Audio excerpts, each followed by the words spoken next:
Hello everyone, this is Neil here from 3D Tutor, back today with, well, a kind of tutorial. Only it's not a tutorial, it's actually a complete guide. This one will be about creating our very own stylized desert themed town. And what's better, we're going to create a ton of these, which will go out every Tuesday and Thursday. And we may even put out an extra video every week that covers some of the techniques used when creating these scenes. If you want to get your idea featured in one of our scenes, then drop your idea in the comments below and you can be sure we'll pick one of these ideas to feature in one of the next videos. But better than that, it does get better. You can also grab yourself the download modular pack for every scene we create. Just head on over to either our Patreon if you want them for free, or the Gumroad links, which as always will be down below. This pack will contain the Blender setup, complete with all textures, and also the textures for Unreal Engine. Everything is named and ready to go, and you're free to use all of these models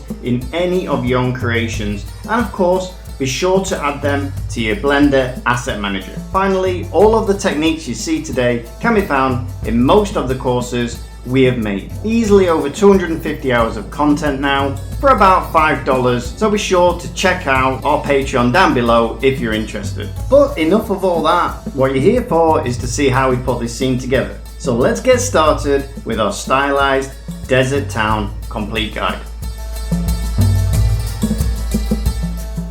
Hello everyone, this is Luke from 3D Tutor, and in this Greybox part of the stylized desert town scene, we're going to begin with setting up the layout of a scene with a third-person template. And the reason I'm using third-person template as a starting point is because it provides a nice skybox as well as gives you a blueprint, and if you just press play, you're able to just walk around your level if you want to. I don't think I'm using that in this kind of way though, but it's just a matter of a preference for how to start your Unreal Engine part. So once I open that up, I'm now sculpting out a cliff, and I'm using a modeling plugin, which you can enable that within the plugin options from within the Unreal Engine settings itself. And basically once you have that enabled, you can use that to just sculpt certain shapes using just adding primitives and whatnot, as well as making use out of the dynamic sculpt tool, which lets you to shape your own assets in a way you want without worrying about vertices or the poly count or whatnot. The issue with it though is that the poly count does get quite big, so we need to make sure that whenever we're using it, we don't overuse it. Otherwise it would be quite performance heavy if we do end up using that too much. But after which I just set up the stairs using the same kind of method, and I'm just getting basic slabs because I wanted to just make sure I'm getting the shape out kind of right. It doesn't have to be perfect, just making sure that it's just set up in a way that I have a good understanding of where my level is going to be set up in regards to the buildings and in regards to the overall shape and the sunlight as well. Then afterwards I'm going to be starting up to set up the buildings, and in regards to the buildings I also want to set up some barriers, some fences on the sides, just to break off some of the edges for this type of environment. So now I'm just setting up some pillars as well as some fences, just some quick ones, making use out of the modeling mode, again just to get this basic shape that you would still be able to tell what sort of a thing it is while looking at it. Then afterwards I'm using a modeling mode, and beforehand I used for the fences I used Boolean functionality just to cut out the shape out of the inside, but in this case it was just faster to just use extrusion and just simply make a quick cut. Now in here I did have a crash error on Unreal Engine, and it sent me back a little bit, but that's alright. Unreal Engine is pretty good at recovering your files. The only thing that happened though is that it recovered part of the template for the entire Unreal Engine third person level, so I just had to make sure to delete those again and just go back and redo certain steps. So after which I now started going to create a door for the front. To make sure I have a nice shape, I also add something on the top just to get some nice breaking points for this level. And I'm also making sure I'm using this to get some nice shadows cast on the door as well, since making use out of shadows is another way of how you can make use out of a level design environment just to get more intricate looking shapes. So the first cover was a nice kind of a way of having cloth over a door, but now I'm thinking that it's probably not enough of a variation, so I'm quickly creating a second version for like the top of the floor, as well as to add it in certain other areas. But looking at it back though, I think I added a little bit too much detail for this section. Since it is only a grey box, I only needed a basic shape just to get the right kind of a feel to the scene, and it took a bit too long to make this sort of a shape. And obviously we don't want this to happen, because we want to make sure that the flow that we're working with when we're creating an environment for the scene, the layout, the overall layout, is going to be nice and fluent, and we don't get restricted ourselves with the types of complex shapes, so we're able to easily change and adjust in an entire environment just to get a better overall feel based on the camera. Of course, I set up a camera beforehand a little bit as well, just to make sure that I know where the main shot is going to be at, just so I could get a better look and feel towards the entire scene. And afterwards, I'm just making sure I use out of the props that I created, and now I'm creating a quick and nasty kind of a palm tree, just to make sure I'm getting the right kind of shape and proportions, and I would make sure I know where I put the palm trees later on. Then I'm just making sure I delete the bottom bark section of the palm tree, and I'm just making sure I use the top one just to flip it upside down and use it as a sort of a plant for this area as well. Then I was thinking how else I can break off this entire level and those straight edges, and then I figured by using ladders next to the sides would be quite a good idea, since I didn't have any hatches on top of the buildings or anything of the sort, so this is like one way of getting on top of it, I suppose. And also, speaking of the rooftops, I added domes on certain roofs, since I reckon they look quite flat by default, so I just added certain of those kind of details. After which I was adding more windows. I had two variations of windows, one for longer type and other one for shorter, kind of very thin ones, and then I just made sure I made use out of them. I didn't use long ones too much, because it would have looked too noticeable and it would have broken off any of the edges, and just the variation within a level wouldn't be as high. And then afterwards I just rotated my level around, made sure I had some details where they needed, made sure that the structures of the buildings, especially of the sides of the walls, aren't just completely plain, and I just added some assets like some barrels and whatnot, some small assets that I just created for the gray level, just to make sure that I have a nicely broken up kind of environment with a bunch of small details. But at the same time, I didn't want it to clutter up the scene, and I wanted to make sure that they do make sense when I'm placing them. So for example, barrels, I would put it underneath like the rooftops and stuff, while as the fences, I'd made sure that they're all in perpendicular kind of area and only rotated them by 90 degrees. So again, also for the palm trees, I made sure that they're like on the corners of each of the sections of the cliffs. So that was quite nice. I was thinking about how to do the other end of this kind of environment, but I figured I'd make a more squarish kind of a cliff later on. I make sure to have that later on, so I wasn't too worried about that edge corner being rounded off like that.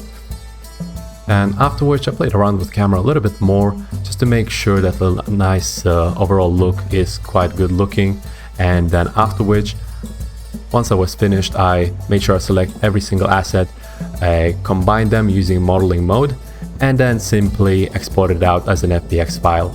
After which I made sure I just write down a list on each individual asset that needs to be modeled, just by going through the entire gray box and making sure that it is well organized. I simply use the notepad for that. It doesn't have to be complex, just as a side note kind of a thing that you can go as a kind of a through the list to just simplify your own process.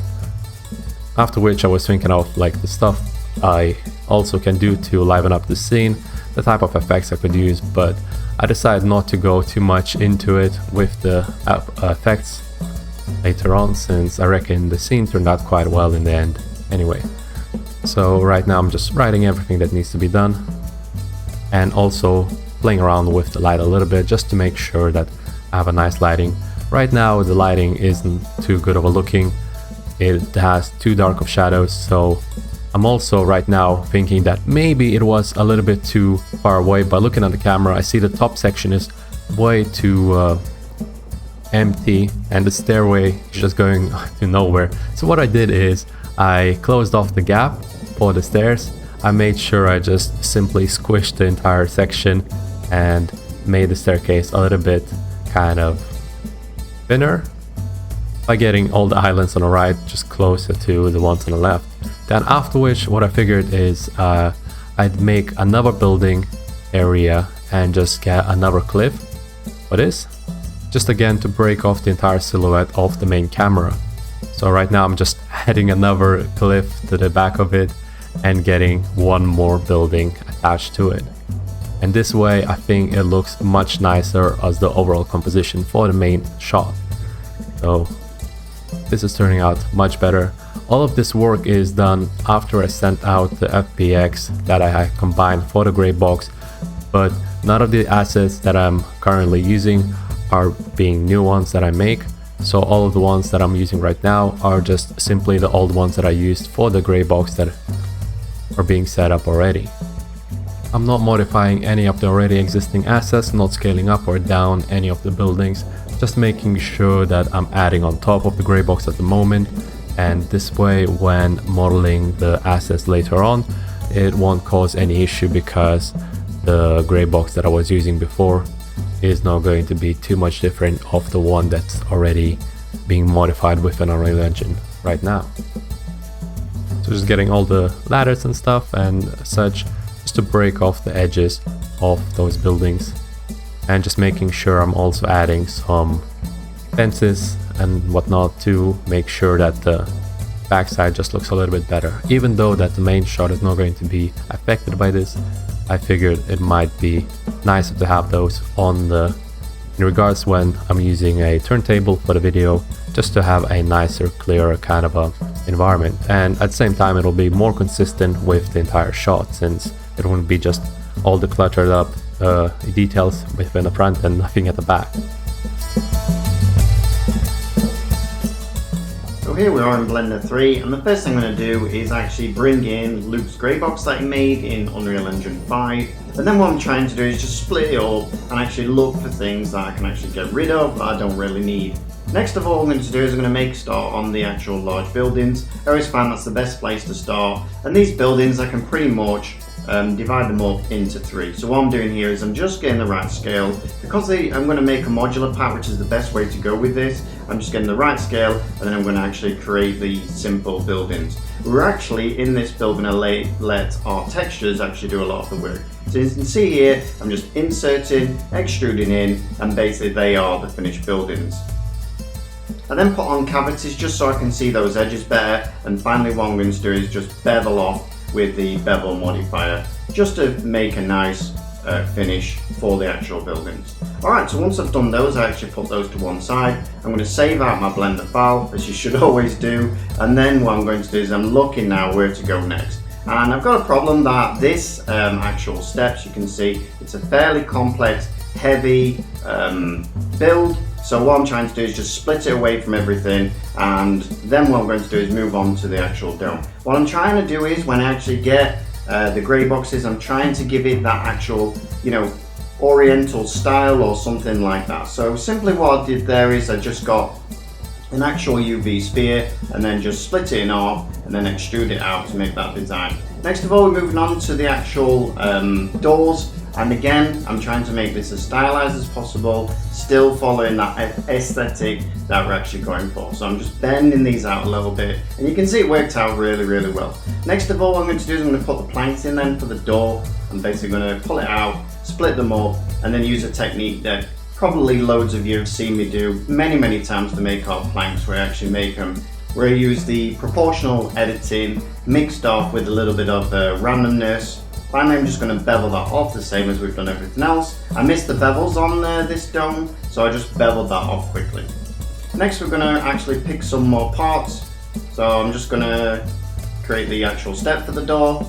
And what I'm going to use here is the bevel, but I'm going to actually use a technique where you can actually make your own shape. If you want to see a tutorial about that, then just let me know in the comments down below. Alright, so now working on the actual wall. I'm paying close attention to how this wall is actually done. What I didn't do on this wall is I didn't extrude it further enough down. I've used the same bevel technique there, as you can see, to actually bring that in and give it that really nice design that we're actually looking for. And in Unreal Engine, I should have just brought these down further just so they stick in the floor actually a little bit further. That's one of the problems we had when they brought them in. You can see here I'm just inserting and extrude it just to get the right actual size and scale and shape that we're actually looking for. And here I'm just going to delete these out of the way and then fill in that face now. Had a bit of problems filling this face, so I had to go a few times just to get it right, to make sure that the geometry was actually right. And there we go, once I've got it, I'm happy with it, I pull it out a little bit. And then what I'm going to do is I'm going to bevel these off. But I had a bit of trouble beveling this bottom one off, as you can see there. So what I did was I just decided to split it off from the rest. And then I beveled it and it came out really, really nice. So sometimes things like that, you can split it off and it does make it a little bit easier. Alright, so now we're going to move on to, I think the windows. So I'll bring these windows out. The first thing I do is I look to see if I can actually use that mesh that we already had in there. But the problem was when I actually got rid of all the triangles and things like that, the mesh was actually a bit of a mess. So what I did was I just thought, okay, this is a simple mesh, I'm just going to actually create it myself. So that's what we did. So we just got the right scale. Again, inserting, extruding and pulling it in. Pretty simple actual modeling techniques here. Finally beveled it off just to give it that real stylized look. And then what I'll do is I thought I'd actually mess around with the actual dome, see if I could get a bit more aesthetic from it, but in the end I thought, you know, it looks just good as it is, so sometimes the simplest way is the best way. Next, moving on to the barrels and flour bags and things like that, and the little props. So I tend to pick the little stuff first and then move on to the bigger stuff after. And once I've done the main building, so here we can see we're actually going to create, I think this is the actual basket for the food and things like that. So again with this, I'm going to let our actual textures do a lot of the work here.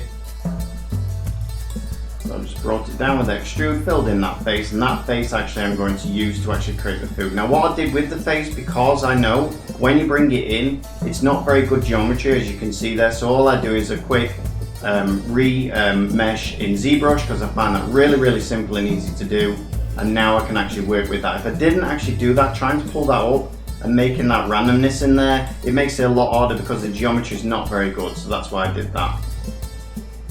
Alright, onto the barrel now. So I'm sure every single one of you has had a go at creating a barrel. We do have a tutorial in creating a barrel if you want to see that. I'll put it up at the top right hand side here. And you can see what I tend to do is I tend to split them off. You can see there I brought in too high a polygon cylinder, so what I did was I just brought another one in, reduced it down.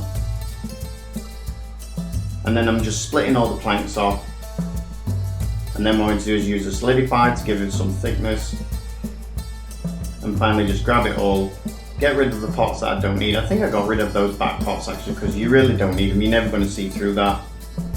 And then bring it up at the bottom. Pretty much the barrel's nearly done except the rings, so now I'm going to work on these rings. You can actually use the barrel before you split it off to create the rings, but I forgot to do that, so I just created them after. Again, a quick solidify.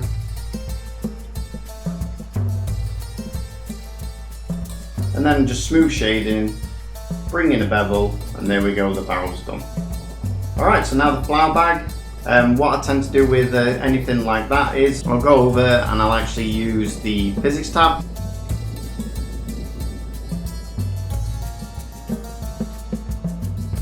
It's basically just a cloth simulation, and you turn up the pressure, you press animate, and basically end up with something like this. Then basically I went in, proportional editing, and just squished them in a little bit, and it really gives you actually a good sandbag or food bag effect. Alright, so the next thing I thought I'd do is, I thought I'd build a vase. There wasn't a vase actually in the scene, but I thought it's really going to add to the scene, so I'm just going to build a simple vase outline, and what I'm going to do is actually create the handles as well using curves. And again, we've got something about this, so I'll put that up on the top right hand side, a quick tutorial on how you can use curves to make these handles and things like that. So you can see here I've got the handles and just now dealing with the shape. And then what I'm going to do is just get them the right size, and importantly the resolution as well. I want to make sure that resolution's right. You can see there on the end of that one actually has a problem, so I'm just fixing that now just to make sure they fit correctly. And then I'm just going to put it with the rest of the assets. Alright, moving on, this is the ladder. Now the ladder I did actually use, because they're just simple square blocks, I basically decimated it down, or deleted basically any of the edges that I didn't need, extruded them out a little bit, so pulled them out to give them a bit more thickness, was a little bit thin, and then just rotated them and put them in place. It was the easiest way to do this thing, and you can see it's really turned out quite nice. Alright, so moving on to the actual rooftops now, and these were just simple things that we'd already done in this build already. I think I'm just getting my plant pots out as well. So yeah, I've got my plant pots, I've got my roofs and things like that. So you can see here, I'm just using this reference, and all I'm trying to do is then just make it a little bit more stylized, a bit more beaten up, a bit more bent and things like that. You can see that when you've got a grey box, you can stick relatively close to what you've actually got, but what you're trying to do is just, you know, create that real nice aesthetic that's going to stick with the rest of the scene, and that's what we're actually doing here. So you can see here, splitting it all, using proportional editing with random, extruding it out, and then just pulling them up, bending them round. You can see how nice that actually looks. Auto smooth, and then just bringing the parts, and it's important that it looks actually structurally correct. You'll notice in a lot of our builds, they always look structured correct because we take a lot of time actually to look at references to make sure things would actually stand the test of time. And there we go. Quick bevel again, and then moving on to our next part. Now I know with the other part that I just looked at, I know I need to do a cloth simulation, so I'm going to leave that one. I'm going to come to my plant pot now. Now I know this is a very simple plant pot, but I did want it to have a certain aesthetic again, you know, a deserty theme or something like that. I gave that actual plane a lot of subdivisions just so I could bring in a displacement modifier just to make some real easy soil, and that's what I did there. And you can see it turns out really nice. So I need two plant pots, a large one and a small one. One for the aloe vera and one for the actual palm trees. And again, I think I actually, just duplicated it and actually made it a little bit bigger because I knew that the texture would probably look different on each one anyway. Alright, so now I'm actually going to the rocks. I'm just pulling them out and checking what they actually look like. I'm a bit worried to take the rocks on right now, so I'm going to put that in my head and think about it a little bit more. Here I am creating the actual aloe vera plant. And you can see I just get this simple design of where it is first, bend it in the middle, and then we're just going to extrude it. Well, first of all, I'm going to make a few of them just so they look different. Then I'm going to extrude them and bend them. And finally on this, we just add in a subdivision modifier just to get that nice smooth look, and actually it turned out really nice. I wasn't sure actually how I was going to do those, but it turned out that was a good way to actually do them. Now what I need to bring them all together. So what I'm doing is I'm putting the orientation right down at the bottom there, just so I can spin them around in the right place. And then I'm going to put them all in and kind of build up that actual plant. So I'm making some smaller ones down at the bottom. Not sure if the bigger ones should be down at the bottom or not, but either way it came out quite nice. Then what I'm going to do is I'm going to use the proportional editing. I'm going to make sure connected is turned off so I can actually move them individually. And there we go, that's what we ended up with. You can see it's quite a nice, easy plant to do. Alright, moving back then to the actual rocks. Now for the rocks, I'll put again on the top right hand side a tutorial that I'll show you actually how to create this modifier stack, because that's what we're doing here. We're adding loads of modifiers on top of each other to get that real nice stylized rock effect. And once you've got this as well, you can actually just, there you go, you can actually duplicate it, come in and you can mess around with a few of the color ramps and things like that. And what I'm trying to do there is actually change it, so change the seed on it so it looks a little bit different. So what I had to do is I had to save them out individually. So there's rocks 1, rocks 2, rocks 3, and then I can actually change them around. Now you can see they're looking a little bit different from each other, and that's exactly what we're doing. And now what I'm going to do is I'm just going to get them in, and actually get them into place that I want. I have to be very careful here when we squish them up. We don't want the rocks to be too squished. So what we tend to do is do what I've done there, where I just split it in half and then put a face on, and then you'll see that it comes out much better than trying to squish them all up. Here I just brought the ends in because we want to give it that rock theme. Alright, with this I thought I might as well add that modifier onto this actual ramp, so that's exactly what I did. And now I'm looking at these stone steps and thinking, what's the best way to do these? So first of all, decimate them down because they're way too high on the polygon count. We really don't need that.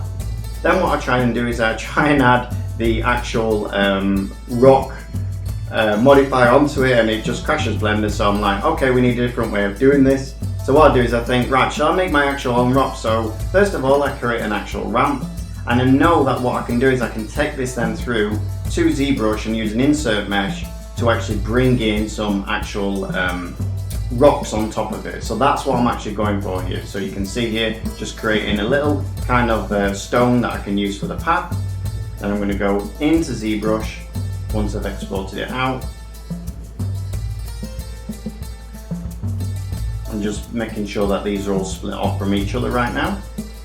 And decimated down, apply the modifiers, and here we are in Zbrush now, bringing in that ramp, straighten it out to where I've got it, and then bringing in that rock. Now you can see in the end I didn't actually use that rock because I thought, well, I might as well just use the inbuilt ones in Zbrush, which is what I did.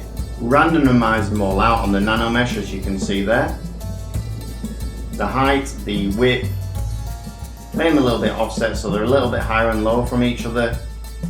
And then basically I'm going to export them back out into Blender, and there we are. Got rid of the ramp, and here are my steps. Now the thing is, I wasn't actually happy with these steps. I thought the steps that Luke created in Unreal Engine 5 were much better. So what I decided to do in the end is I'll just send them through, I'll get my ramp, and what I'll do is I'll just try and kind of blend the steps into the actual ramp, and that's why I actually went for it. I picked the wrong brush here. I was just giving it an actual try just to see what it would look like. So I used a trim adaptive brush, which is totally the wrong brush for doing this. And then what I thought, well, that actually looks really good. So what I did was I actually got rid of the steps, and then I just went to work on the actual ramp. And of course, when I was doing this, I had to actually bring up the resolution. So I subdivided it a few times, and then I'm now having to go in once I've done this and actually bring down the amount of polygons. You can see it's like 1.8 million or something, so where I'm decimating it down a few times, and you can see there going down to something like 15,000. Now I do is I bring the steps down that Luke made and pull in them all because they are decimated, much easier to deal with now. And there you go, you can see we've got that effect. Real simple. Sometimes I make it a little bit harder for myself, but that was the simplest way to go, so I'll remember that in the future. And then what I'm doing, I'm just using a little bit of sculpting just to kind of smooth those tops down, because I know the building's going on there and we don't need that rock effect. So you can see really easy once we've applied all those modifiers, just to give it a quick smoothness with the sculpting tool. Alright, so I'm just making sure everything's correct now, just making sure I'm happy with them. I think I spoke to Luke at this point and said, okay, do you need these rocks separated? And we did, so we separated those out. Alright, so we got rid of everything that we'd actually used. I fixed this hole. I don't know why it was there, but it was after the sculpting, so we just fixed that. And now we're moving on to, I think this is the last part actually, with the actual wood and the canopy. So I knew already that you can use Blender's plot simulator. It's pretty good, but in all honesty, the Zbrush one, it just works so much quicker, so it's just a matter of speed, I think. I'm not saying one's better than the other, because they're both probably about the same. It's just the actual speed of it. Zbrush is very quick at actually doing this, so that's why I used it. But don't be worried if you have to use the Blender cloth simulator. You're basically just going to drop it down over that wooden structure that I'm actually building now, and then just messing around with a few of the, the thickness and things like that. I also know that in Zbrush, it's really easy to add thickness to cloth, and that's one of the reasons I also use it. So there you go, you can see. I'm not happy with how I actually cut that away, so what I thought was, I'm going to need some subdivisions anyway, so I might as well add subdivisions, then cut it away, and it's going to be much easier to do. So here we are in Zbrush, and what I'm going to do is use dynamic subdivision, add in some thickness, and then what I can do then is I can give it a try and see if it actually drops down. So I'll drop it down. Of course, it's not going to land on what I actually built. I'll try it again. It's dropping down nicely, but now I need to make sure that it's actually going to drop down on top of the actual mesh that I've actually built. There we go, collision volume is now on. Drop it down. And now I can see that this is not looking right. It's really flimsy cloth at the moment, so we need to make it much thicker. So I'll turn down the gravity, and then what I'll do is I'll make it a little bit bigger. I subdivide my actual mesh that it's actually colliding with. And in the end now you can see it's starting to actually drop on top of it, and we're actually starting to get somewhere. This didn't actually take long, probably 5 or 10 minutes or something like that. Just playing around with it, and you're going to have to play around with the cloth simulators, whichever one. You're rarely going to get it where it actually goes perfect first time, so it's a matter of just playing around with it and getting it to where you want it. And there you go, you can see now looking quite nice. Make it a little bit bigger. I think this is the final drop actually, and there we go. And then where you've got a few tools within there, ZBrush, cloth hooks, a few brushes that you can use that really make it easy for that cloth. Now what I did is I sent this out and I actually forgot to apply that dynamic subdivision I brought in. You can see there's no subdivisions, so I have to go and apply the dynamic subdivision, bring it back in, and there we go. Now you can see that also it's pretty low on the polygon count to say how good the actual cloth looks, so I was really happy with that.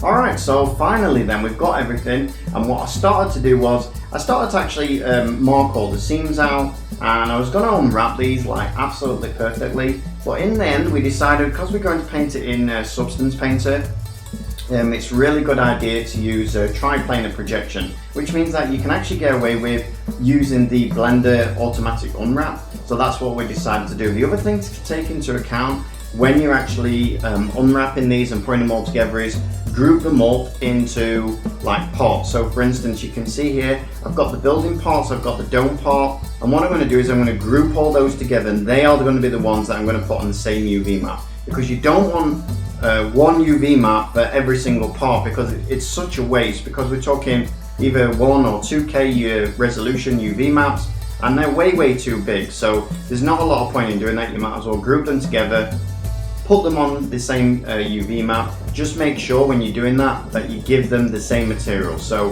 the group should have the same material and be on the same UV map. This means that when you take it through to Substance Painter will split the groups up based on the actual material.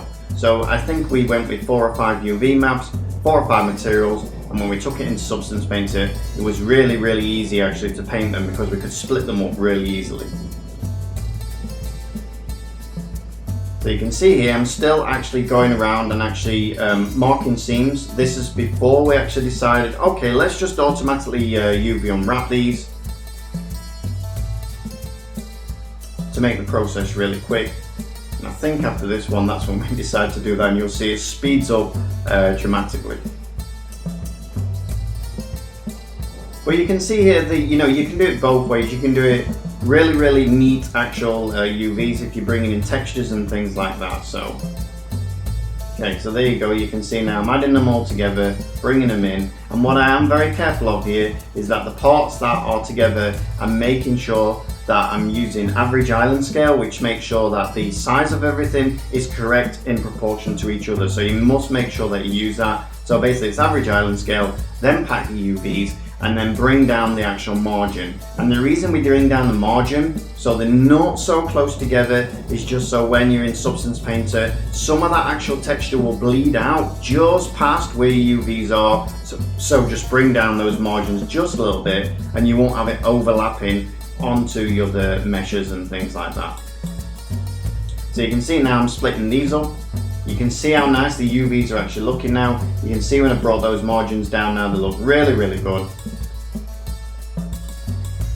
And you need to also make sure that you're resetting all your transformations and things like that before you actually UV unwrapping them, or you'll end up with a little bit of a mess. Now you can see that I've actually took the rocks and I am going to split those up into individual ones. And the reason I'm doing that is because they're so large actually in the scene that, let's say we're using 1K textures for instance, they just would be blurry. So we need to make sure that for something like this with the rocks, which is the main part of the scene, actually probably have a UV map each, which is what we did. So the steps and each of the rocks had their own UV maps. The actual stone steps that were in the ramp, they were on the same UV map, and it really came out nicely because we could do those together as well when we painted them. So here we go, and just finishing it off. And what I'm doing now is I'm actually going through and making sure that everything is named, so that when you guys actually download this, everything will be named correctly. Finally, what we do then, once we've named everything, I'm actually going to put them now into our asset manager. So you can see there, right click, and there we go. All in your asset manager, really nice. And that brings us to the end of the Blender part of the build. The only thing to bring into the Blend part is actually the palm trees which Luke's created.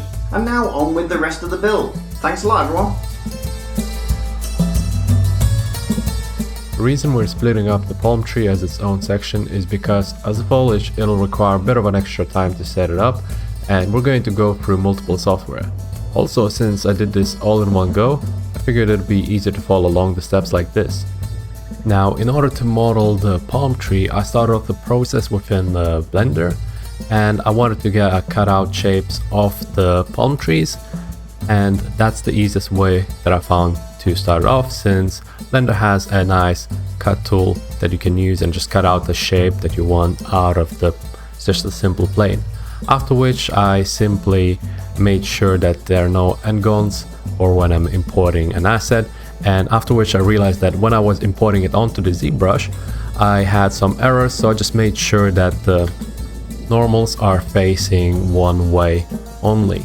Then once I got all the palm trees properly imported onto the Zbrush, I just gave them some thickness, made sure I bevel off the edges a little bit, and just to get that stylized kind of a look, I'm simply using the standard brush to get more detail out of it by having it.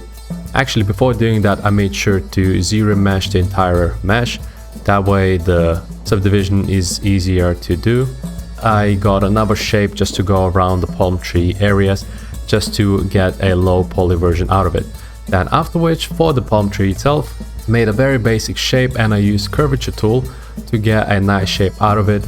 I started off with a basic shape, and I was thinking about having multiple variations of the shape of the palm tree using modifiers, but then I figured I might not need to do that, since later on I can just use Unreal Engine modifiers within the modeling mode and just have some very basic modifications. So right now, after I have the shape I want in the subdivided mode, I'm adding detail with trim dynamics, and after which I figured that the bottom, the base, is quite too thin.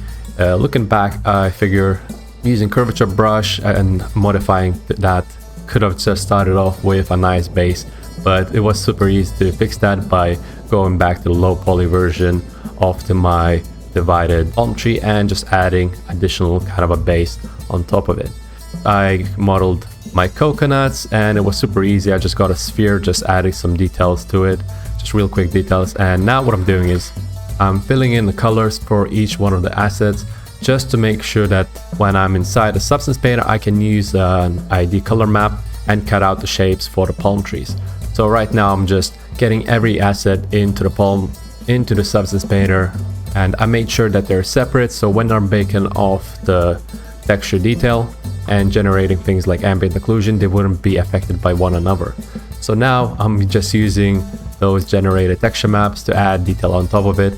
I'm mainly focusing on using projection texture maps just to get more consistent flow for the detail, as well as just to make sure that I don't have as much of the seams visible throughout my palm tree. So right now I'm using various of different map generators like gradients as well as curvature mode, just to get that additional detail highlighted for this shape. So I'm making sure that the shape itself is looking quite nice for the bark.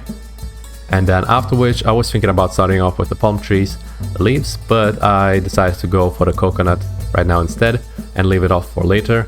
I'm making sure that the bottom of the section of the coconut is a little bit darkened off, as well as the rest of the area has some color variations.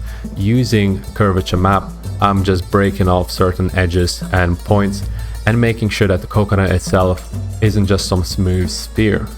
So by just using some color variation as well as the roughness texture maps, I'm just making sure that it has a nice glossiness to it. Even though we're not going to get too close to the scene and see those variations, it's still quite a nice detail to have. For the palm trees themselves, I added a new channel. That's why I left it as the last kind of a texturing section, because later on I wanted to add an opacity channel, which I can then use in combination with the color ID map to get that kind of a high poly looking shape that I want for these palm trees.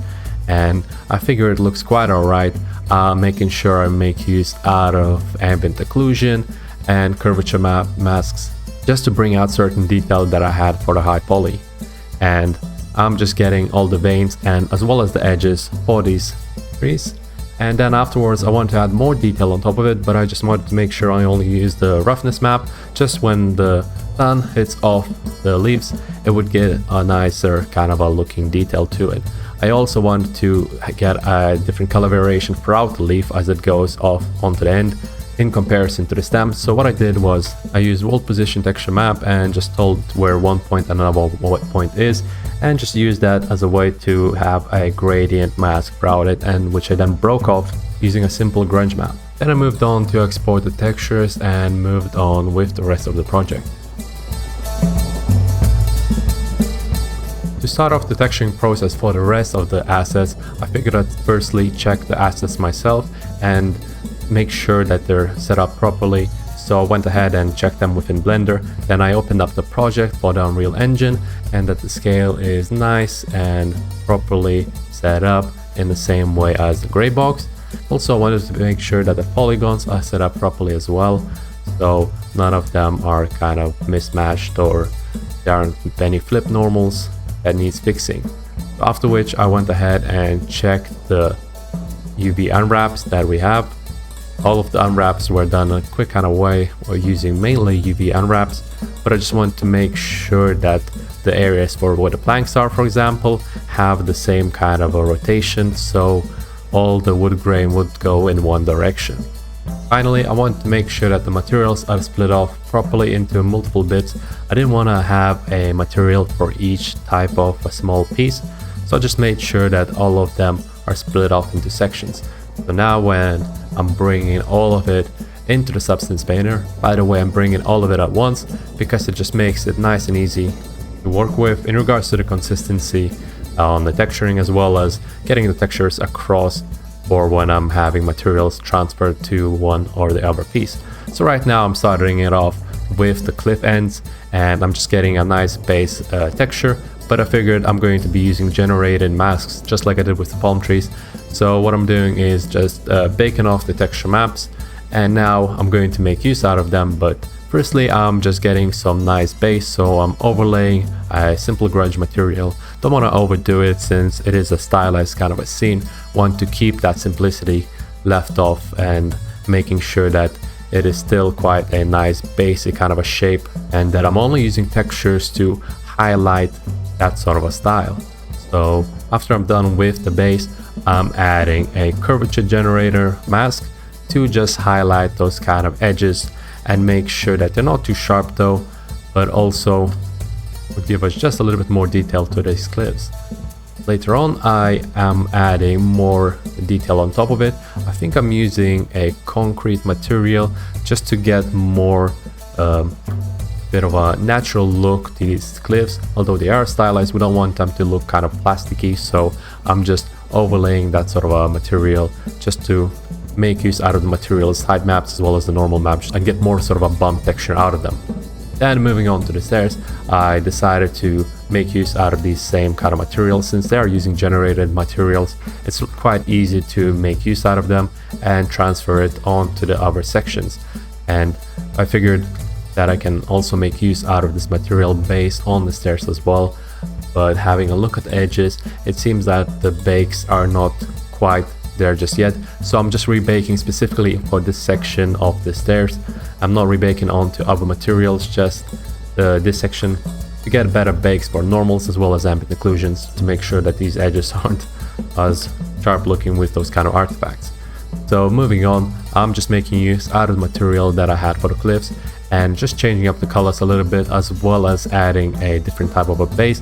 I figured that starting it off with a nice sort of a stone would be quite good looking, and then later on I'm adding a little bit more detail on top of it using the edge generator, and I'm making use out of it just to get kind of a sandy kind of a look, withering look to it, which will also help out to break off the edges and make it look like it has more detail to the stairs themselves, while at the same time they're going to be blending in with the sand that's going to be underneath it. So that's going to be quite nice. Moving on, I'm making sure I'm using a stylized wood material that I had within my asset library, and it's quite a nice material which I've made for the wagon course, so it's really easy to reuse, and it already has a nice grain setup and everything. Just making sure I'm changing up certain color variation, so I'm checking how this looks, and it looks quite nice, but I don't quite like the way that the overall color is looking, but the shape, the grain, the edge wear is looking quite nice. Also, one thing that I did notice is that there are some faces that are flipped for the normals, so I'm just fixing that up. It's quite easy to fix. I'm just re-importing, fixing it up in Blender, and then exporting out the FBX file and changing it up within the project configuration for the substance painter. It's quite easy to fix that, so we're not losing any of the progress that we had previously. After which I'm just making sure to rebake the materials just for this material itself, just to get all the ambient occlusion values, normal makes and such onto this roof. So once I'm done, I'm just changing up the variation color of the wood just to get a nicer type of a look and style for the entire environment. So just by looking back at the type of cliff that we're having, I just want to make sure that the color is not quite the same, so we'd have some of a color composition within our scene. And after which, for this part of the cloth, I'm adding some stripes just to liven up the scene, and I'm making sure I'm adding some dirt on top of it and kind of bleaching out the color a little bit, but I still want to keep some nice color variation, so I'm making sure that I'm using blue and red values just to get a more playful type of a look out of this environment. After which, to texture the other types of props, I'm gonna go ahead and make use out of the wood, stylized wood that we had previously, and just apply that. And also I'm just using a stylized metal that I had, which is a simple metal with some overlaid grunge maps just to lighten up some detail, and then just made sure to change some color variations for the top and the bottom of the barrel. Now, in order to create the sack, I needed to make sure I used a nice fabric, so I'm just experimenting with the types of fabric that we have within the substance painter itself. We don't want it to overdo it, so I'm making sure that the scale for this fabric is quite low, and obviously we can't have it too low because it would look quite too fine as a ragged CAD of fabric. So with that done, I'm making sure I'm overlaying some additional detail using some grunge materials just to get a bit of a dirt kind of a look for that sort of a bag. Then moving on, we have a pot with 3 variations of the top areas, and I wanted to make sure that they have different colors of spices, so I'm just setting up one material that I'm adjusting color variations for them and getting different results based on those colors. So getting an orange, yellow and red sort of a look just to bring our environment a little bit more to life. And moving on, we have a pot. For the pot, I decided to make use out of a concrete again, just the way I did with the slabs, and just lower down all the values to make it smoother.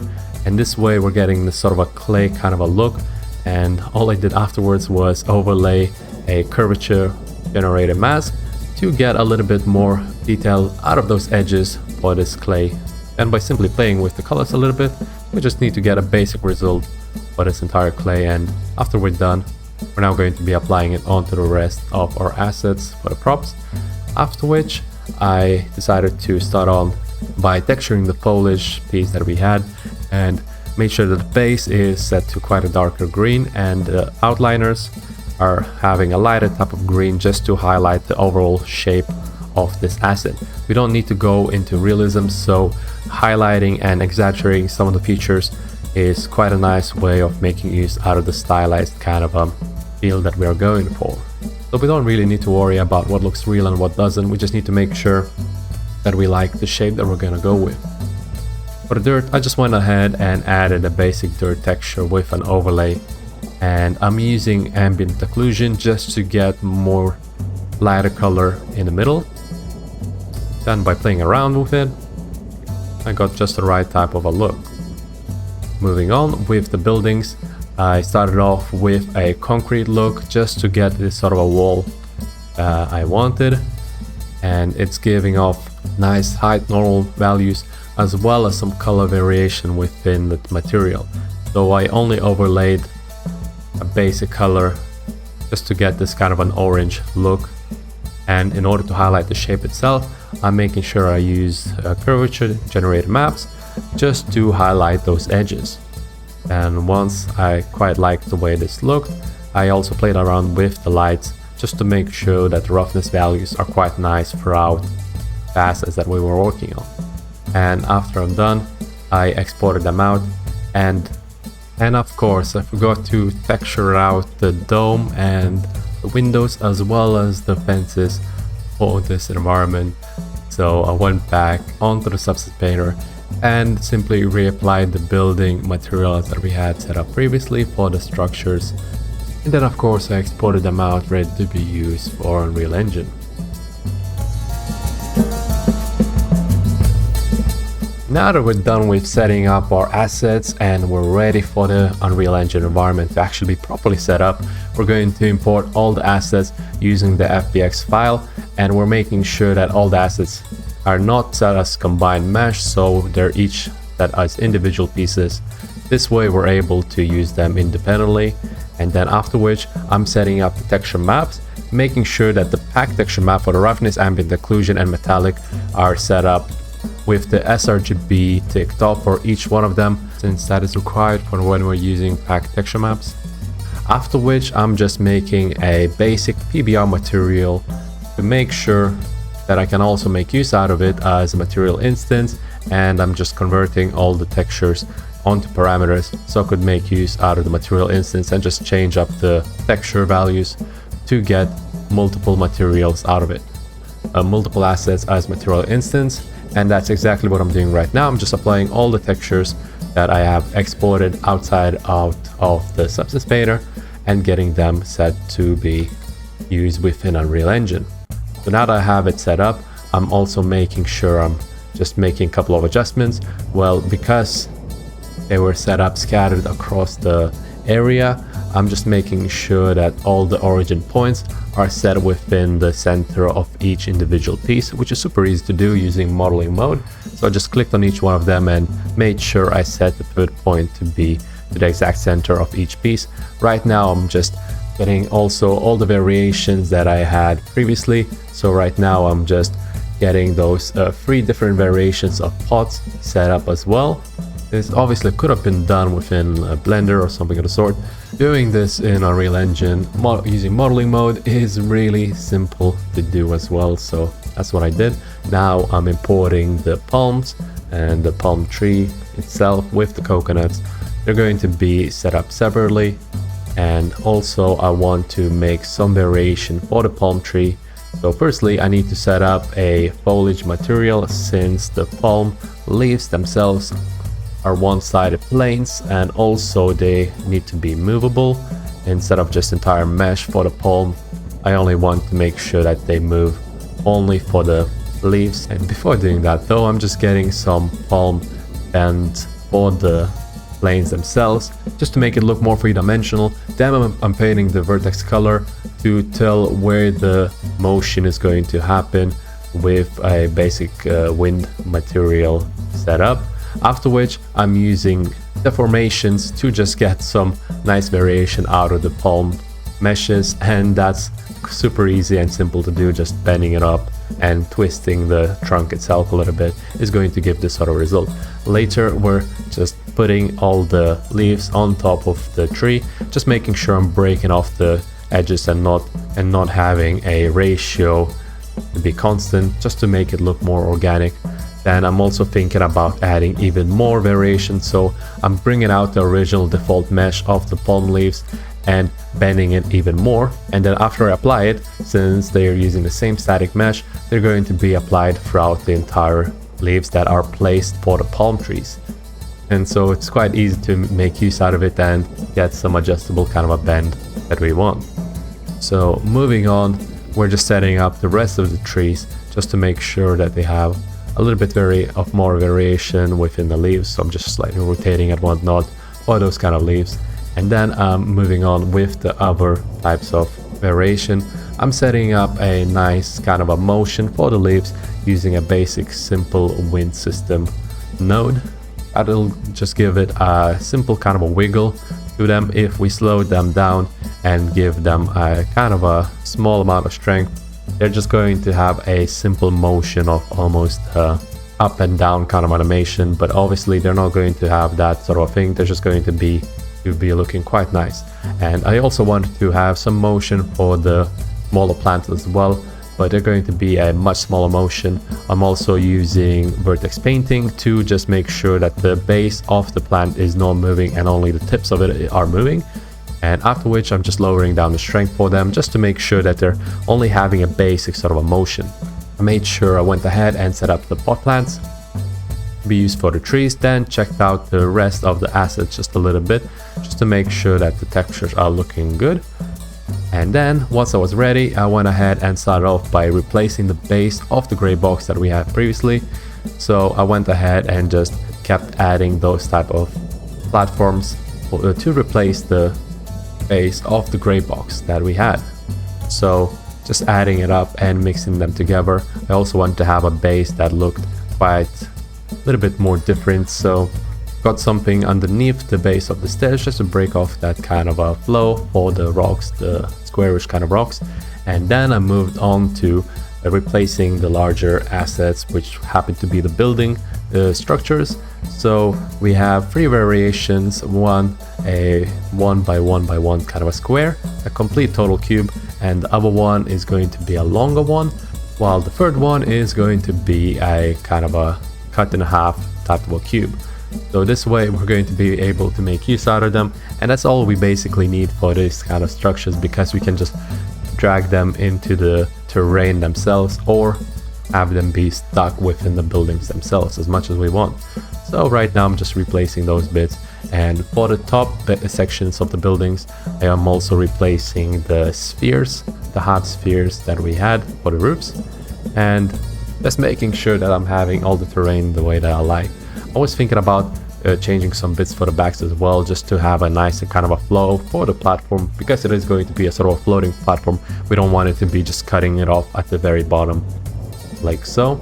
So what I did was I just added a couple of extra platforms underneath it just to get it a more of support for the bottom.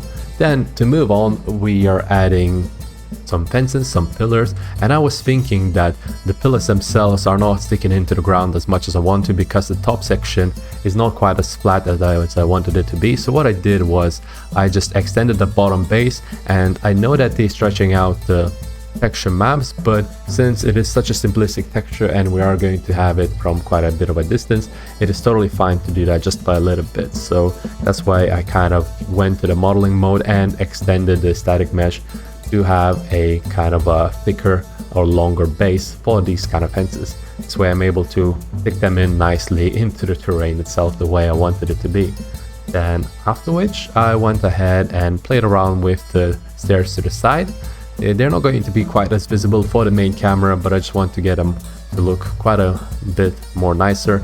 So I even went ahead and deleted some of the section for the stairs, since I figured that the 3 rows for these bits are not going to be looking quite as nice. So I just have 2 rows basically for those stairs, and that made it much nicer. Then to move on, I went ahead and added the palm trees onto the plant pots and got some nice results out of it. And I think, yeah, just the way we had it with the fences, I'm going to extend the bottom bases just to be able to fit it nicely into the area of our terrain in any way we want and not worry about it being just floating above the ground sort of a way.